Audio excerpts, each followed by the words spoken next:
నిరుద్యోగ యువకులకి 20 లక్షల ఉద్యోగాలు కల్పించే బాధ్యత మేము తీసుకుంటాం. ప్రతి సంవత్సరం డిఎస్సి నోటిఫికేషన్ విడుదల చేస్తాం. 5 సంవత్సరాల్లో ప్రభుత్వ ఉద్యోగాలని భర్తీ చేసే బాధ్యత మేము వ్యక్తిగతంగా తీసుకుంటాం.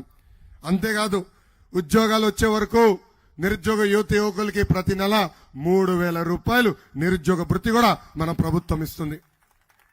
రెండో హామీ, స్కూల్కి వెళ్లే ప్రతి విద్యార్థికి ప్రతి ఏడా 15,000 రూపాయలు మేము అందిస్తాం. అంటే ఒకరుంటే 15,000, ఇద్దరుంటే 30,000, ముగ్గురుంటే ఎంత 45,000 రూపాయలు మన ప్రభుత్వం ఇస్తుంది. ఇంకా మూడో హామీ, రైతులకి అండగా నిలబడడానికి ప్రతి సంవత్సరం 20,000 రూపాయలు ఆర్థిక సహాయం చేస్తాం. ఇంకా ప్రతి ఇంటికి ప్రతి ఏడా ఉచితంగా 3 గ్యాస్ సిలిండర్లు మన ప్రభుత్వం ఉచితంగా ఇవ్వబోతుంది. ఇంకా 18 నుంచి 59 సంవత్సరాల వయసు కలిగిన మహిళలకి ప్రతి నెల 1,500 రూపాయలు మన ప్రభుత్వం ఇస్తుంది.